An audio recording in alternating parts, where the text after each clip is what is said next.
Hello people, welcome back to Kens MoneyMatters, guys. It's so hot. My skin looks weird, looks really strange. Anyway guys, quick story. I was speaking to a friend of mine and he's planning on settling down. He has someone he loves. He thinks it's time to actually settle down. So we had a chat and he was telling me they're actually quite a good pair. He loves her. She loves him. They're a good couple. They've had fun so far. But there was only one issue. What was it? What could spoil the fairy tale? Now, the issue was they actually do not agree on financial matters. Now, for me, guys, let me put this camera in a proper way so we can have this chat. Now, for me, that is a big issue. That is an extremely big issue. I'm talking about finances and relationships, especially romantic relationships. This is something that everyone needs to talk about. This is something that must be addressed by financial coaches, something that must be addressed by everyone in the society, basically, because we keep ignoring some things that keep happening repetitively in our lives and to the people around us. So, guys, welcome to Kens Money Matters. It's a good day. We're going to discuss something a bit emotive, something of love, something that touches the heart, something amazing. What do you people think about relationships and finances? I would love to know your comments. I would love to know your ideas. So please drop some comments down below and let's have a good discussion. What do you think? What's your opinion about relationships and finances? Should you agree? Does it matter really if you don't agree? Should you share your finances if you live together? Should you share your finances if you live apart? Should you disclose everything when you get married? What should happen basically in the realm of romantic relationships and finances? I would like to give my view on relationships and finances.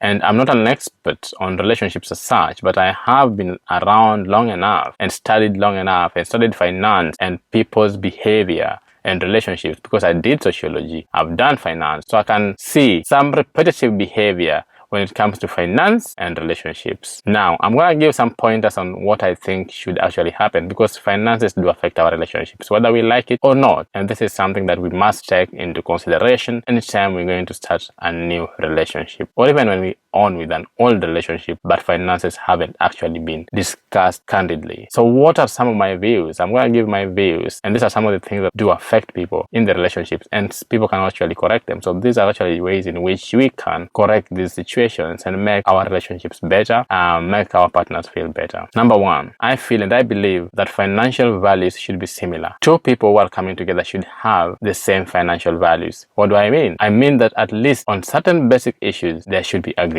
You should look at certain things the same way. When we talk of values, I know you people know what we mean when you say values. There are certain basic conditions, certain basic principles that you should actually be viewing in a similar way. For example, one person would be a proper gambler and believes gambling is okay and a way of getting money. And one person is someone who believes, you got to go out there, work hard, get your money, invest it, and become whoever you want to become. These two people have completely different financial values. And it doesn't mean that someone cannot change their financial position. It just means they're looking at it from a different perspective. Of course, it is possible for people to change. And it is possible to point out certain things that you feel are wrong with the other person. And they may correct those things. But I do believe that it's actually very important that certain values, certain basic values are shared in the beginning. Because if they are not, they will lead to more issues in the relationship. It could actually lead to a split up later. So for me, I think that's a very important point. We must be willing to keep each other in check when it comes to finances, and it means we must also be willing to communicate openly and freely about finances. This is one major issue because people don't talk about finances. People feel that finances are too private to even discuss in a relationship. Now, I do not know anything more private and more personal than a relationship. So if you say that finances may be too private or too personal, then it means you are not fully in the relationship. So finances for me is one of those points that must actually be put openly on the table and discussed, and people should understand that this is actually very important for the growth of the relationship and the success of the relationship, that finances are discussed and laid bare on the table. So every single person within that particular entity of a man and a woman, man and a man, woman and a woman, whatever relationship it is, must know, how do I contribute financially? Not just how much you bring, no. It's about what ideas do I bring in the family financially? What ideas do I hold? And are those ideas sitting well with my partner? And are they extreme? Are they right? Because again, we can't say someone is wrong, because we come from different backgrounds, we come from different cultures, we come from different environments, and therefore our beliefs about money could be different. But you must be willing to communicate openly and talk about it, and you must also be willing to be kept on track. So if there's an agreement between two people, you must be willing that one person will have to actually check and see if are you going the same direction. So I think you must have someone who is willing to be kept on track and someone willing to keep you on track. This goes to both parties.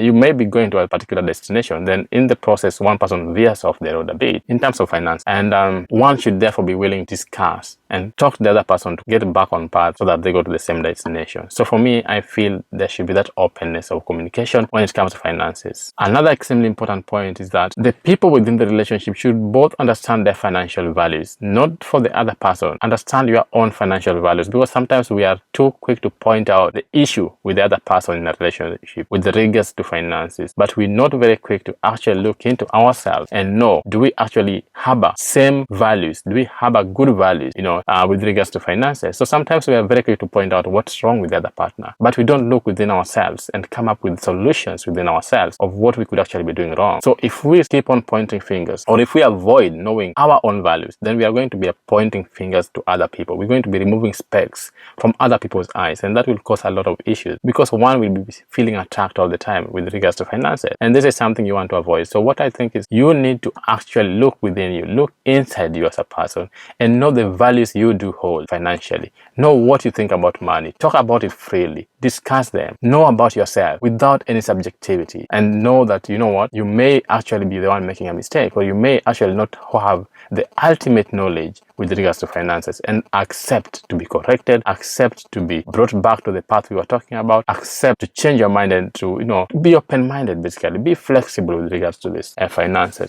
So for me, I think that's also extremely important if you want a successful life financially and of course romantically. Finally, I believe that people should be very open when it comes to finances. People should feel like it's okay to actually question. We should be open to different spending habits. We should be people who know that what, I may have different spending habits, my partner may have different spending habits, and you must not judge or think that you have the best spending habits. You must know that your partner have actually inherited those habits from their environment, from nature, from whatever it is. These people, like I said earlier, we all look at finances differently. So you have to be open and know that what, the way you spend money is not exactly the same way the other person spends money, and those spending habits may be so different in details, and it does not mean that either of them is wrong. It just means they look at things differently. So I believe for a successful financial life, you have to be open for those spending habits. You have to actually learn to live with them. If they are not derailing the journey you are having, let the other person have their lives, because through money or through finance, that person is living their life, having their experiences. And through my own money or through our money, I'm also living my experiences.